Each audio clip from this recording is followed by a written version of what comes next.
ഹോർമുസിലേക്ക് സുരക്ഷയൊരുക്കാൻ US വിളിച്ച രാജ്യങ്ങൾ പിൻവലിയുന്നു. ഫലമുണ്ടാകുമെന്ന് ഉറപ്പില്ലെന്നാണ് ജർമ്മനിയുടെ നിലപാട്. ചെങ്കടലിലെ സമാന സ്ഥിതി ഉണ്ടാകുമെന്ന് നാറ്റോയിലെ കൂടുതൽ രാജ്യങ്ങൾ അഭിപ്രായപ്പെട്ടു.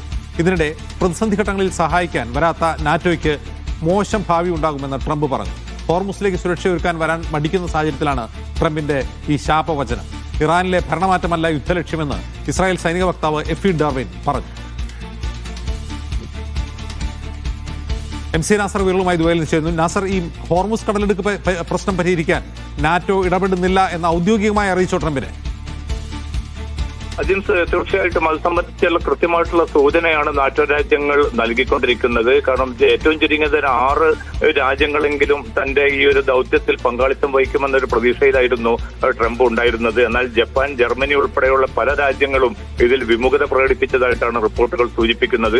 ഏറ്റവും ഒടുവിൽ ചൈനയോടെങ്കിലും തന്റെ കൂടെ നിൽക്കണമെന്നൊരു മുന്നറിയിപ്പ് ഇന്നലെ ട്രംപ് നൽകിയിരുന്നു. അതല്ലെങ്കിൽ അടുത്ത താൻ നടത്താനിരിക്കുന്ന ചൈനീസ് സന്ദർശനം റദ്ദാക്കുമെന്നൊരു മുന്നറിയിപ്പ് ഭീഷണി കൂടിയാണ് ഇപ്പോൾ ട്രംപ് ഏറ്റവും അവസാനം നൽകിയിരിക്കുന്നത്.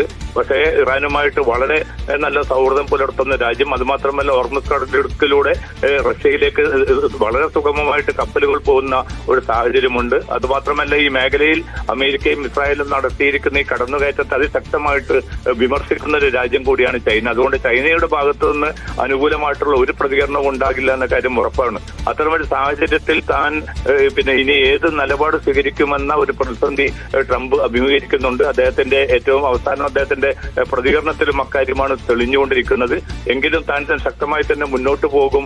ആ മേഖലയിൽ തന്റെ നിയന്ത്രണം നൽകാൻ അമേരിക്കയുടെയും ലോകരാജ്യങ്ങളുടെയും നിയന്ത്രണം വരുമെന്ന് കൂടി ട്രംപ് വ്യക്തമാക്കുന്നുണ്ട്. പക്ഷെ ആഗോള വിപണിയിൽ എണ്ണവില വീണ്ടും കുതിക്കുന്ന ഒരു സാഹചര്യത്തിൽ പരിധി വിട്ട നീക്കങ്ങളുമായി മുന്നോട്ട് പോകരുതെന്നാണ് ഈ ഊർജ വകുപ്പ് തന്നെ, ആഗോള ഊർജ സമിതി തന്നെ ട്രംപിനോട് വ്യക്തമാക്കിയിരിക്കുന്നത്. അതോടൊപ്പം തന്നെ എണ്ണ കമ്പനികളും ഇതേ നിലപാടാണ് ഇപ്പോൾ കൈക്കൊണ്ടിരിക്കുന്നത്.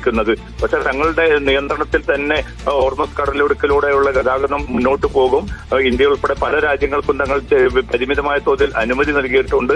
ഏതെങ്കിലും അർത്ഥത്തിൽ സൈനികമായിട്ട് തങ്ങളുടെ നീക്കവുമായിട്ട് മുന്നോട്ട് പോവുകയാണെങ്കിൽ അത് ശക്തമായി തന്നെ ചെറുക്കാനുള്ള സൈനിക ശേഷി ഇപ്പോൾ പോലും തങ്ങളുടെ പക്കൽ ഉണ്ടെന്ന മുന്നറിയിപ്പാണ് ഏറ്റവും അവസാനമായിട്ട് ഇറാൻ സേന നൽകിക്കൊണ്ടിരിക്കുന്നതും. അജിൻ.